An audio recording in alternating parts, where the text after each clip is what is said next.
The past and the future, the ultimate vacation destinations. But are they within reach?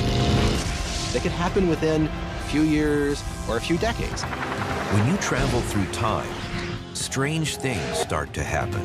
You can imagine warping things so dramatically that you can actually visit yourself in the past. Some humans have already made the trip. You will have jumped into the future while aging very little. That's really cool. See how it's possible as we unravel the mystery of time travel.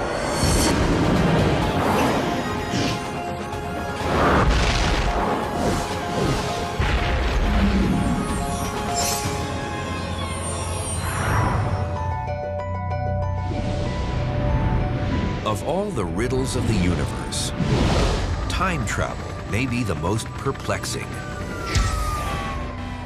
Time itself has a lot of fascination for us, and so we end up thinking of ways of cheating time and things like that, going back in time, changing things. Time travel could involve going back in time or speeding into the future. But for the moment, every one of us is frozen in the present.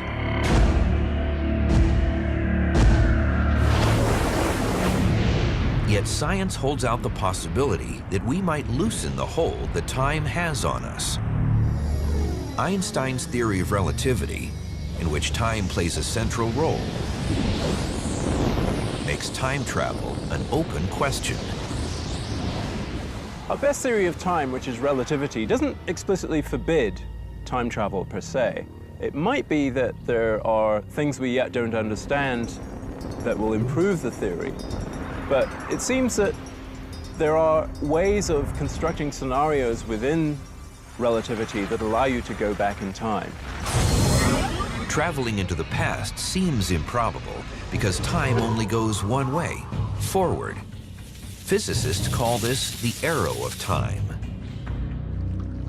The arrow of time is just the fact that you can always orient yourself moving from the past to the future. You remember the past, you don't remember the future. You can cause things to happen in the future, but you can't cause things to happen in the past. If you took a movie of things going on in your everyday life, like mixing cream into your coffee, and then you played that movie backwards, it would be perfectly obvious. Cream mixes into coffee, it doesn't unmix. That's the arrow of time. The arrow makes time a one-way street of irreversible events, something we know intuitively from our everyday experience. On a pool table, you can break, but don't expect the balls to realign on their own. You can scramble an egg, but you can't unscramble it. The reason why time has an arrow is a fundamental law of physics that says all things in the universe move from orderly states to disorderly states. As the universe gets older, as we move from the past to the future, all of the differences between the past and the future can be summed up by saying that the universe is winding down. The universe is going from being orderly, very neatly arranged, to disorderly and messy. So if you had a plate that was a nice plate that was put together and orderly, it breaks, it becomes more disorderly. That's very natural. And if you try to restore order by gluing the plate back together, your actions release enough energy into the surrounding environment to create more disorder in the universe as a whole.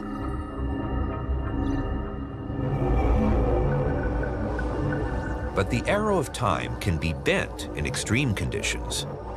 It all goes back to Einstein's theory of relativity. Einstein showed that the gravity of massive objects like planets, stars, black holes can actually cause space itself to bend.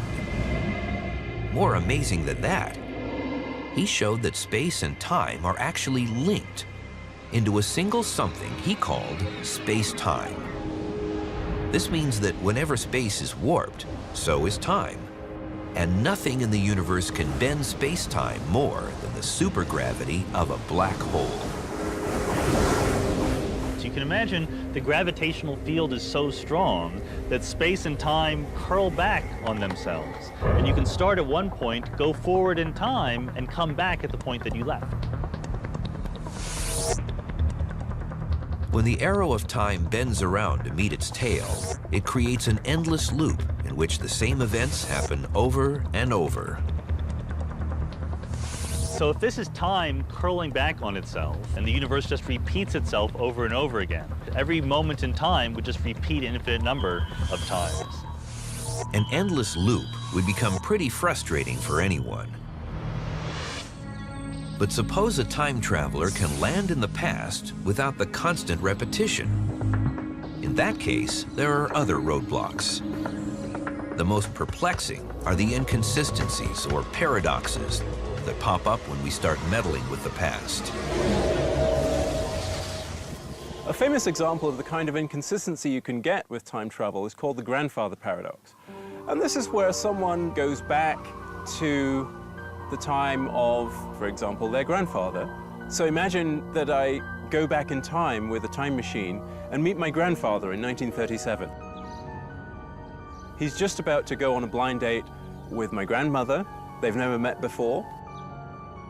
But actually, I convince him not to go on that date. He's actually interested in the races, and so I tell him that there's an exciting race with Seabiscuit that's coming up at the Santa Anita track. And so we go off together to that race. He never meets my grandmother. So what happens to me? How is it possible that I could have been born and then been able to go back in time, meet him, and stop myself from being born? So there's an example of an inconsistency. It's a loop in time that really doesn't make sense. But if time travel is possible, nature must have a way around the contradiction. One thing that physicists are quite certain of is that the universe ultimately makes sense. In all of physics and all of science more generally, consistency, self-consistency, common sense, if you like, is something that is a fundamental principle. Physicists have come up with at least 3 ways that nature might act to prevent time travel paradoxes. The first is simple. Nature prevents paradoxes by making time travel into the past impossible. In other words, it can't be done. A different alternative is the strange idea of multiple universes. One way of dealing with travel back in time is to say that you actually enter a different parallel universe after having made the journey back in time. So you don't affect the history of the universe from which you came. In effect, anything that can happen will happen. But the way it happens is by entering a parallel universe. Pretty bizarre thought. A third solution to the paradox problem is the notion that if time travel is possible, you just won't be able to change the past when you get there. The science behind this can be illustrated by reducing the problem to the simplest situation you can think of. For example, balls on a pool table. Let's set up a pool table that's like a time machine. If a ball enters one pocket, it travels through a wormhole and can exit another pocket before it entered the first pocket. So it's a time machine. So now suppose the ball really does go through the first pocket, emerges before it entered, and then hits itself before it entered the first pocket. That would deflect it, preventing it from entering the first pocket, and thus preventing it from having exited the second pocket and done the deflection in the first place. So it's a paradox. However, the idea of self-consistent solutions gives us a way out of this paradox. Suppose that the ball exiting the second pocket can only hit itself in such a way as to deflect it into the first pocket. Then the whole loop is self-consistent. There's no paradox. We think that nature always somehow manages to choose the solution that provides self-consistency. In other words, you always get a solution that does not produce a paradox. If that's the case, and Clifford Johnson were able to travel to the year 1937, he might be able to meet his grandfather. But despite his best efforts, nothing he does would alter the fact that somehow his grandfather will meet his grandmother to allow Clifford to be born. One way or another, the universe will prevent him from changing history. But we don't have to worry about paradoxes when we travel forward, taking the arrow of time into the future. Traveling forward in time is the easiest thing in the world. Every minute, you move 1 minute forward in time. One thing we can do to change how we move forward in time relative to each other is to actually move at different velocities compared to each other. A time machine that takes us into the future is based on Einstein's discovery about time and speed. The faster you move in space, time, for you, slows down as compared to people standing still. And as mind-bending as this seems, it's actually been proven by experiments.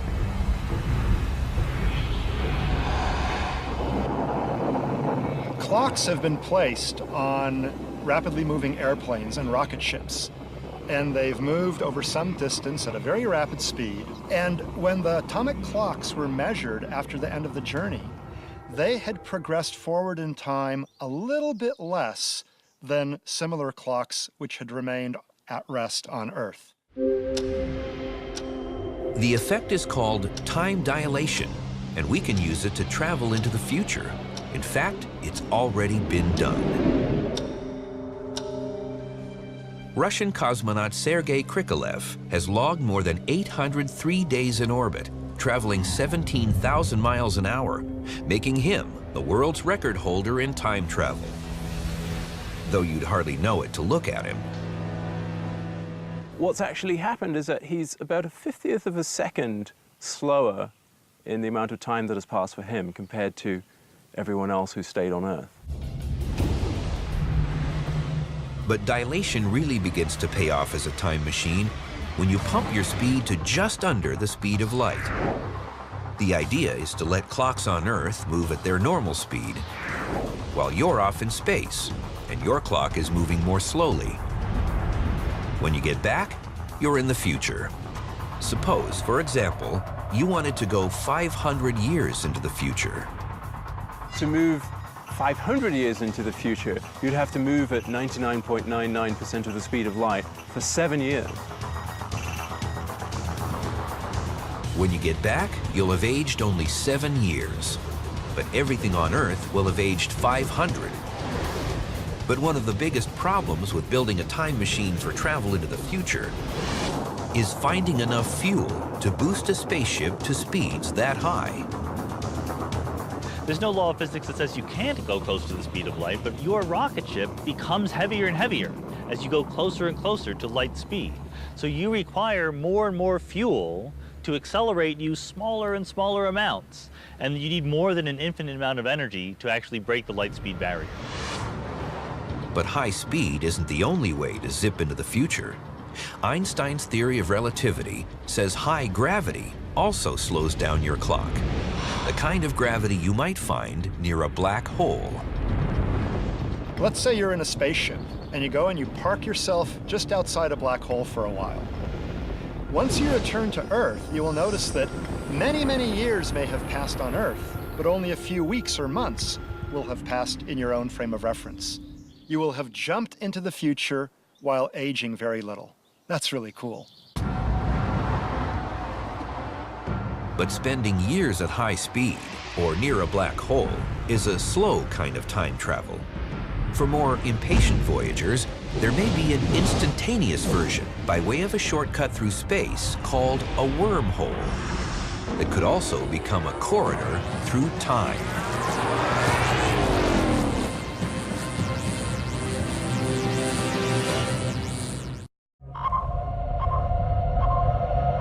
To conquer time travel, we have to tread a long path that takes us through bizarre theories and incredibly complex technology toward a goal that will one day make starships into time machines. Starships, in fact, may be our best bet. We shoot off in a rocket ship at super speed and let our own time slow down while the rest of the world moves on. We have a vested interest in these kinds of adventures. The high speeds that result in time travel are also our only way of smashing a time barrier that keeps us from traveling to the stars, because the distances are so huge. We would really like to be able to traverse giant distances in a short amount of time in order to explore the universe on a human timescale. Even the nearest stars to Earth seem impossibly far away. Alpha Centauri is the closest. But in this case, close amounts to 4.3 light years away, 25 trillion miles, 100 million times farther than the moon. Today's speediest rockets would need 80,000 years to get there, so the challenge is to get there faster. But if we're going to use high-speed star missions as our way to get to the future, it still doesn't satisfy our dream of getting there in a flash. Achieving time travel by moving fast and so slowing your clock down relative to everyone else is a way of achieving time travel. It's a little bit like Rip Van Winkle did by going to sleep and then waking up later and it's the future. But some might think of that as cheating in a way. It's not really the time travel that we think of, where we perhaps go through a portal or flick a lever on a machine and then end up at a different time. Physicists did important theoretical work on instantaneous time travel in the 1980s, while helping Carl Sagan, who was writing his novel, Contact. The book imagines space travel faster than light through a corridor in space called a wormhole. A wormhole is a kind of shortcut between two different parts of space, which can be very far away, or they can actually be close to each other. But the key idea is that you can traverse the wormhole by simply going in through the entrance, one side of it, and coming out the other side. In Contact and many other science fiction scenarios, wormholes are used as tunnels to travel huge distances across the universe to other stars. But a wormhole with openings close together is a much better starting point for a time machine. Suppose I have a wormhole right next to me. If I put my arm into it like this, it would emerge over there. A wormhole is a great ingredient for constructing a time machine. A wormhole time machine would use the same Rip Van Winkle trick as the very fast spaceship. Super speed makes your clock slow down, while everyone else keeps on going. It works because both ends of the wormhole always have the same date and time, no matter what happens to them.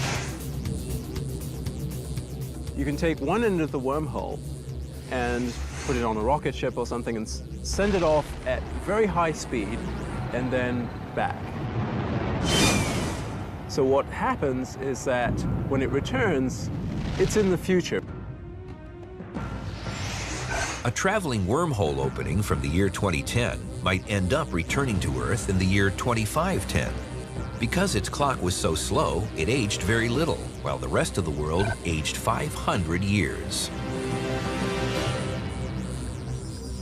So now if I walk into the end of the wormhole that's in the past, the end that didn't go on the rocket ship, I can come out the other end and I'd be in the future. Although each step of this scenario might be really hard to achieve with any technology we can imagine, it's all internally consistent in the laws of gravity and space and time that we understand so far. So that wormhole time machine is, we would say, a consistent solution of the equations of space and time. The wormhole time machine would work in reverse, too, making time travel theoretically possible from the future back into the past, where you started.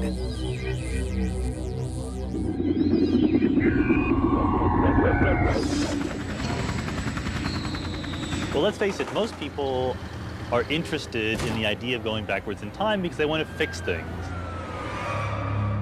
The interesting thing is, though, that we can, using the laws of physics, at least explore what it would be like to travel backwards in time.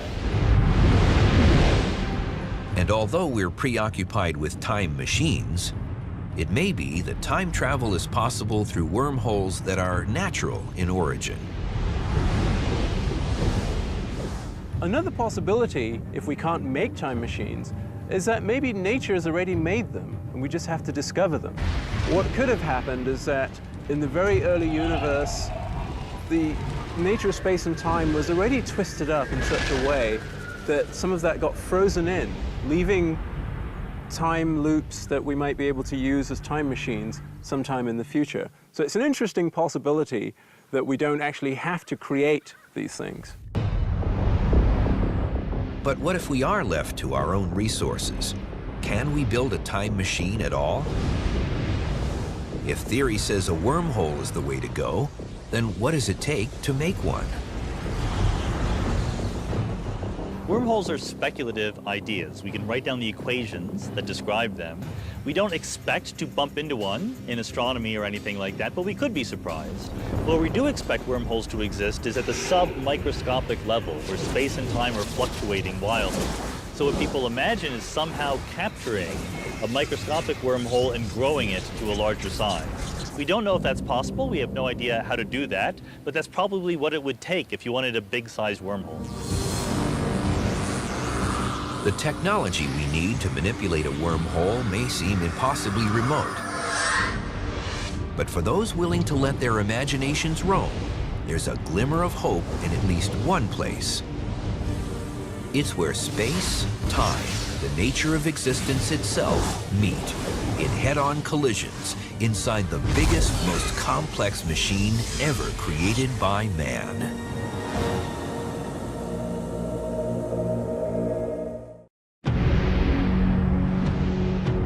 Where does the universe hide the secrets that might tell us how to travel in time? Our exploration has taken us through the world of wormholes and their possibilities as time machines. And now we're in search of the technology that might make space travel and time travel two sides of the same coin. If there's nothing on Earth that comes close to being a time machine now, there is something that might one day lead us to new laws of physics that help us determine if it's at least possible. It explores the universe not in the realm of the cosmic web and its galaxies, but in the domain of quantum physics, involving particles at sizes more than 1,000,000 times smaller than the smallest atom. It's the newest tool at the frontier of physics called the Large Hadron Collider. The Large Hadron Collider is the largest, most complicated machine ever created by humankind. And its role is to help us study the frontier of particle physics. What it actually does is it accelerates protons in two directions around the ring, one way round and the other way round, to nearly the speed of light, and then collides them. The collider went operational in November 2009. And as scientists ramped up the power, the energy in its collisions was increased almost tenfold by March 2010. And it will double that sometime after 2013. Today's theories of space, time, gravity, and quantum physics are still incomplete. And tools like the Large Hadron Collider will help fill in the ever-puzzling blanks. This is where we expect that if there's some missing physics that we need to understand space-time in a way that will tell us whether time travel is possible or restricted in various ways, this is where we expect the new results to come from. The goal is to figure out how rules governing the tiniest particles in existence also apply to the biggest things like stars, galaxies, and the expanding universe itself. Without understanding this, building a time machine might be harder than trying to build a radio without knowing about the existence of electricity. There are many physicists in the world who believe that this understanding is in fact right around the corner, that it could happen within a few years or a few decades. On the other hand, it could be that this problem is in fact much harder than we think, and that human civilization will simply not live long enough to figure out how it works. The Large Hadron Collider might also reveal extra dimensions that could play a role in time travel. We live in 3 dimensions of space. If we lived in only 2 dimensions, our universe would be a flat sheet. A sphere would look like a circle to us. The 3rd dimension would be there, but just hidden from our view. If dimensions other than our familiar 3 are really there, they too are hidden. If we were to find experimental evidence for the existence of other dimensions, and if we were to be able to explore the meaning of these other dimensions and see how they come about, it could be that far, far in the future, this new physics would be utilized to come up with some new form of travel that allows us to at least get close to the speed of light barrier, if not surpass it. Getting close to light speed may be the most promising way to travel in time by slowing down our clocks. In this respect, the Large Hadron Collider is leading the way, even if its first step is an extremely small one. The Large Hadron Collider is 17 miles around, and it accelerates protons to nearly the speed of light. If you wanted to do that, but with human beings, a rough calculation shows you'd have to scale it up to 1,000 light years around in order to do the same thing. This is like saying that the spacecraft powerful enough to carry us to the stars at that speed would be bigger than the distance we need to travel. Big enough, in fact, to enclose the nearest 100,000 stars. Back on Earth, the physics of light speed and beyond meets surf culture on the beach at Malibu, California. Richard Obusi is one of the few physicists who have worked on the concept of faster-than-light warp drive. A warp ship, he says, rides a wave-like ripple of warped space, almost as a surfer rides a wave of water. A great analogy is with that of a surfer riding a wave of seawater. So just as the wave behind it sort of rises up and pushes this surfer through the ocean, I think that's a great analogy with how a spacecraft is mutually pulled and pushed through the fabric of space. The idea is based in part on the fact that space in the universe is expanding. If we can make it expand at will, we may be able to propel a warp ship. We make space expand behind the ship and make it contract in front. The wave of warped space moves through the universe faster than light, while inside a so-called warp bubble, the ship is a passenger, never violating Einstein's rule against exceeding the speed of light. While warp drive is mostly science fiction at this point, there is some physics behind it. Mexican physicist Miguel Alcubierre worked out the complex math to support it in 1994. Unfortunately, there's nothing in the math that tells us how to do it. And though most scientists have major doubts, not all the skeptics are writing off warp drive completely. Warp bubbles may be impossible, they say. But what about super advanced beings building faster-than-light warp drive bullet trains to the stars and through time?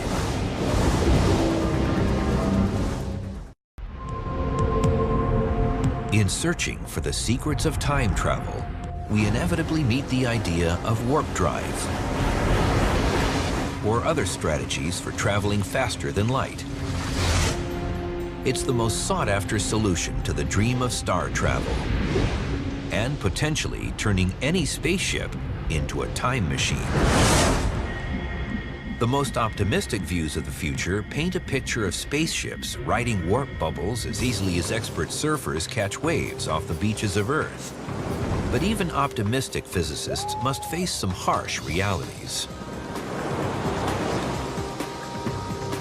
If surfing is an analogy for how a warp ship might work, then watching a beginning surfer drives home a better point. Achieving warp drive is very difficult. This morning, I had my first surfing lesson and had this idea that in some sense we were going to be able to manipulate in some sense nature, and that I was going to be able to ride this wave, and it was going to carry me at great velocities across the ocean. But the reality is that the ocean manipulated me. It was far harder to control than I originally anticipated.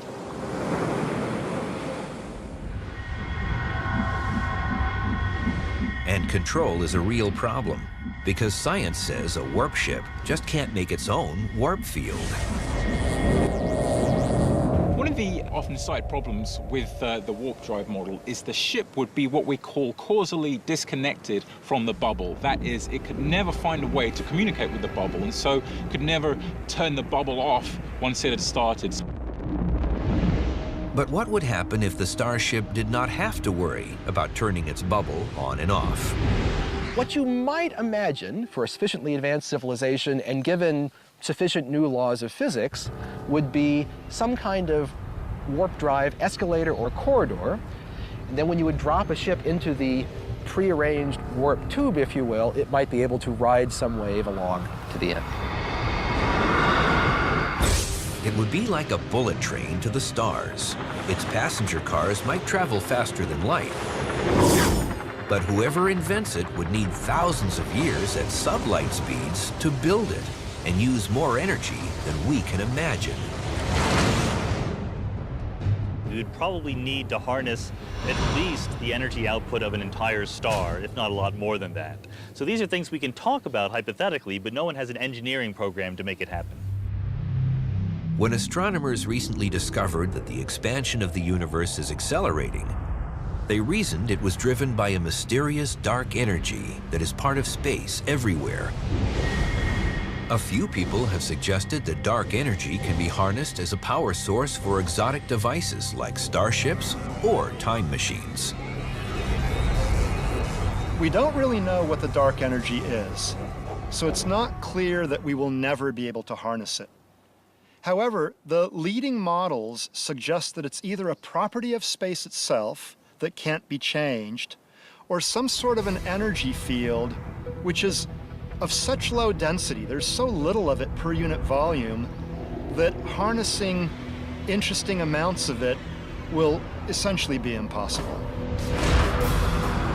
The bottom line when it comes to warp drives, wormholes, or time machines leads many scientists to reject them out of hand. Can we be sure that they're right?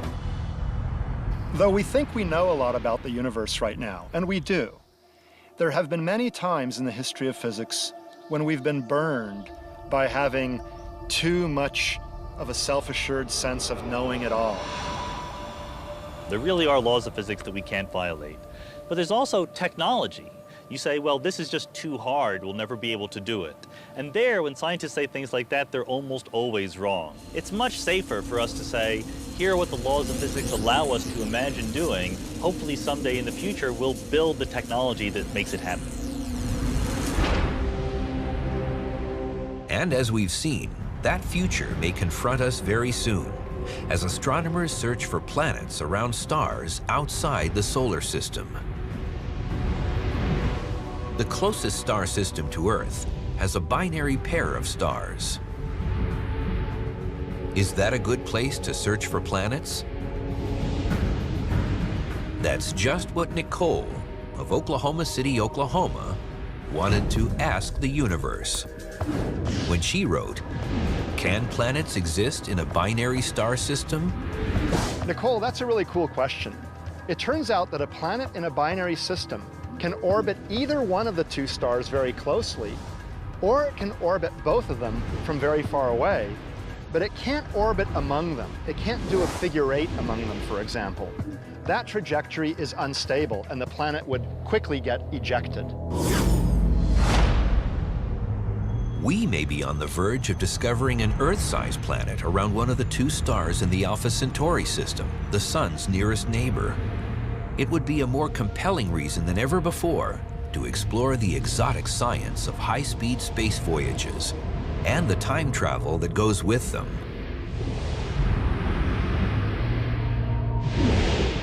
Alpha Centauri is very exciting because it now appears from a variety of different computer simulations that it's quite possible that there could be terrestrial mass planets orbiting both components of the Alpha Centauri binary system.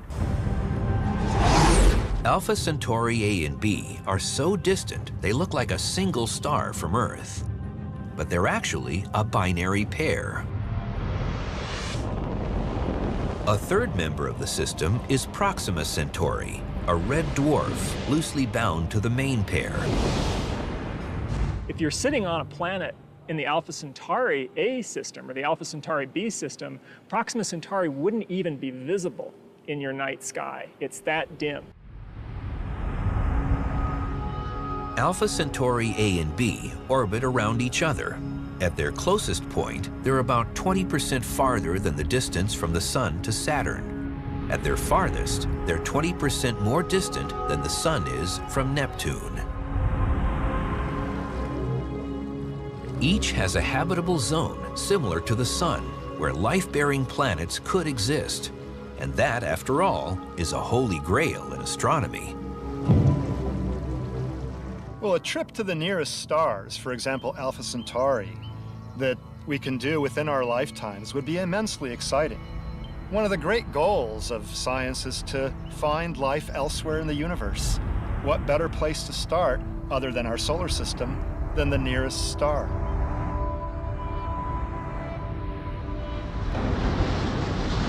But now, space travel becomes time travel, as we set our sights on a mission that can be done under the laws of physics we know now. A mission that can cross more than 4 light years of space in just 45 days.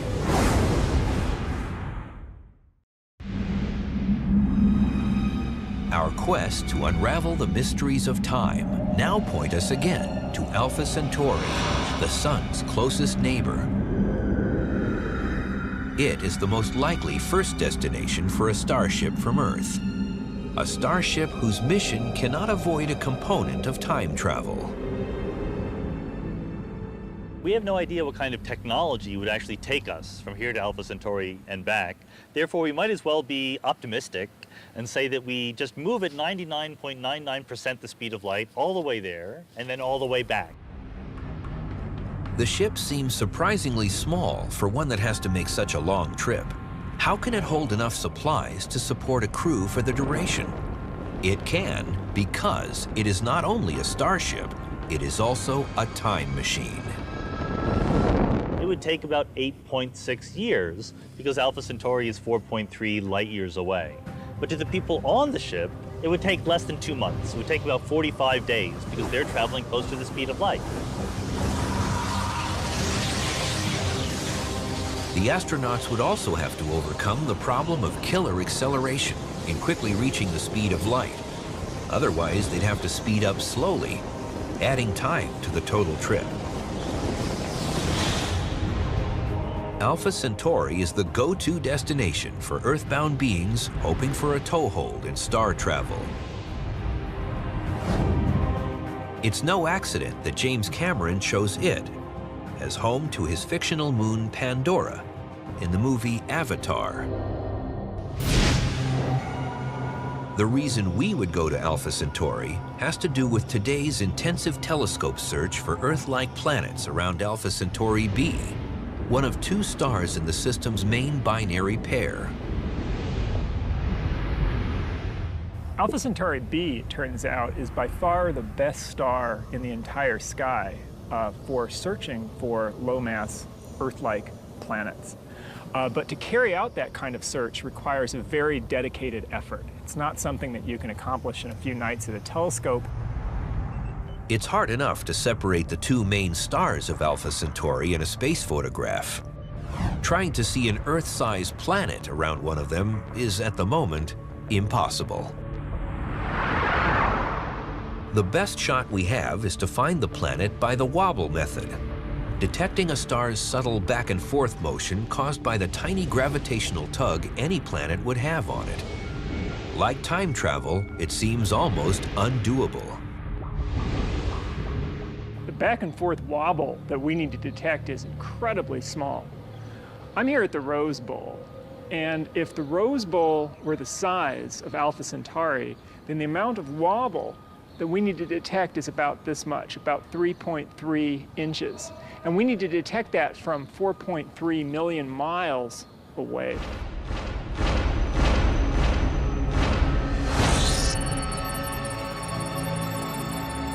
Alpha Centauri b is slightly smaller than A, and the planet hunt is concentrated there, mostly because a smaller star will show more wobble and detection will be that much easier. In 3 to 5 years, we should have an answer. I think that if we were to discover that there's an Earth-mass planet orbiting the very nearest star, then there would be a great deal of excitement to somehow either build a large telescope to try to observe that planet, or perhaps in the far future to design a mission that could actually go there. With the goal of our time travel quest identified, we can imagine our spacecraft in Earth orbit about to leave on the first mission to Alpha Centauri. The ship's high speed propels it into time machine mode, slowing its clock so its passengers approach Alpha Centauri in 3 to 4 weeks. Seeing things up close no human has ever seen before. First up, a stellar flare from the red dwarf Proxima Centauri. On the outskirts of the triple system, it is the closest of the three to the Sun. Proxima Centauri is prone to these sudden outbursts that can cause it to brighten up by a factor of 4 or 5 over the course of just a day and then fade back just as quickly. So you might be in for some real fireworks as you pass by Proxima Centauri.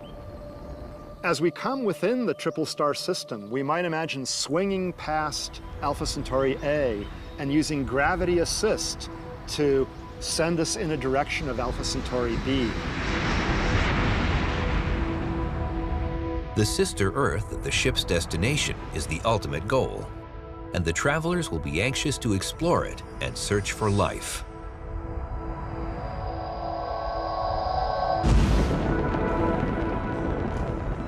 Although the trip has taken little more than a few months for the travelers, the high speed will slow down their clocks so much that when they return, nearly a decade will have passed on Earth. The realization of star travel at high speed is a dream for the far future. On an Earth where technology is so advanced and changing so fast, the difference of 8 or 10 years could be dramatic. This kind of time travel may become routine to a new generation of star travelers. Taking mankind on the next giant leap in its epic journey through the universe.